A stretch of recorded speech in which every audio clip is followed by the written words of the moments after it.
नमस्कार, स्वागत है मेरे यूट्यूब चैनल में। आज हम लोग देखेंगे नेहरू डायनेस्टी, नेहरू वंश के बारे में जानेंगे। तो देखिए, सबसे पहले क्या होता था कि कश्मीर पे रहने वाले ये पूरे पूरे पंडित थे, कश्मीरी पंडित थे, जिन्हें कौल कहा जाता था, ठीक ना। अब फर्रुख सियर का ज़माना हुआ करता था, मुगल बादशाह हुआ करते थे। कहानी है 1717 की ईस्वी की। उस ज़माने में वो कश्मीर घूमने गए हुए थे, तो वहाँ के एक बहुत ही विद्वान व्यक्ति थे, राजनारायण कौल जी। तो राजनारायण कौल जी की प्रतिभा से खुश होकर उन्होंने कहा कि इतना विद्वान आदमी हो, आओ यार दिल्ली में बस जाओ, वहीं जागीर दे देते हैं। तो राजनारायण कौल जी को उन्होंने दिल्ली के चांदनी चौक वाले इलाके में कुछ 2-4 गांव दे दी, ठीक है, जो नहर के किनारे बसता था। तो कहीं ना कहीं वहीं से नहर के किनारे उनकी हवेली थी, तो वहीं से उनको नेहरू नेहरू ये सब कहे जाने लगे। इसके बाद राजनारायण कौल जी के बाद इनके दो पोता थे, मौसाराम कौल जी और दूसरे साहेब राम कौल जी।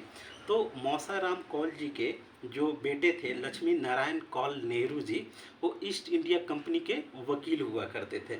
उसके बाद गंगाधर नेहरू हुए, जो 1857 के गदर में, जो दिल्ली की गदर हुई थी, उसमें दिल्ली के कोतवाल हुआ करते थे। काफ़ी खानदानी लोग हैं। अब वहाँ से जिस डर के माहौल से वो वहाँ से शिफ्ट करके आगरा आ गए। आगरा में क्या हुआ कि इनके 5 वहाँ बच्चे हुए। 1-2 बेटियाँ थी, पटरानी और महारानी, और 3 बेटे थे, बंसीधर, नंदलाल और मोतीलाल नेहरू। अब चलते हैं, मोतीलाल नेहरू जी के 2 शादियाँ हुई थी। पहली जो शादी हुई थी नाबालिग उम्र में हुई थी और प्रसव पीड़ा में उनकी वाइफ बच्चे गुजर गए।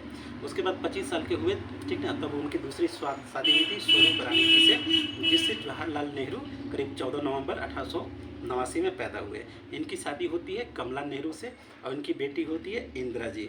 अब देखिए, जब मोतीलाल वकील हुआ करते थे तो इन्होंने इलाहाबाद में, लगभग उस ज़माने में चूँकि वकील थे तो बहुत पैसा कमाए थे, तो इलाहाबाद में एक आनंद भवन नाम का एक घर बनाते हैं, ठीक ना। ये उनका पहला घर था।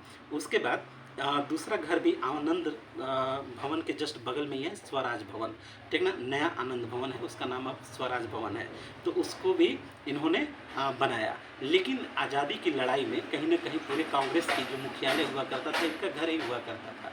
तो इन्होंने पहला जो घर था आनंद भवन, वो मोतीलाल नेहरू जी ने दान में दे दिया, देश के नाम समर्पित कर दिया, तो राष्ट्रीय स्मारक बन गया। दूसरा घर हुआ तो इंदिरा गांधी जी ने भी देश के नाम समर्पित कर दिया, वो भी राष्ट्रीय स्मारक बन गया। अब इसके बाद जब देखते हैं कि आज़ादी के बाद जब नेहरू जी प्रधानमंत्री बनते हैं तो उन्होंने 3 मूर्ति भवन में रहते थे। तो उनकी मृत्यु के बाद भी उनके पास जो उनका जो घर था राष्ट्रीय स्मारक बन गया।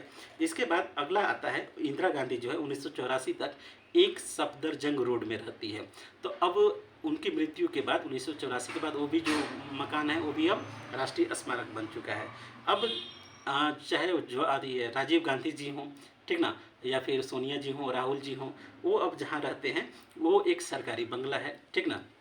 तो हाल ही में राहुल गांधी जी को जब से संसद सदस्यता छोड़ दिए हैं, तो कहीं ना कहीं ये जानकर मुझे बहुत आश्चर्य हुआ कि इतना खानदानी आदमी, ठीक ना, देश का सबसे बड़ा, मतलब बड़ी पार्टी का नेता, और उनके पास रहने के लिए अपना घर मतलब गाड़ी बंगला नहीं है।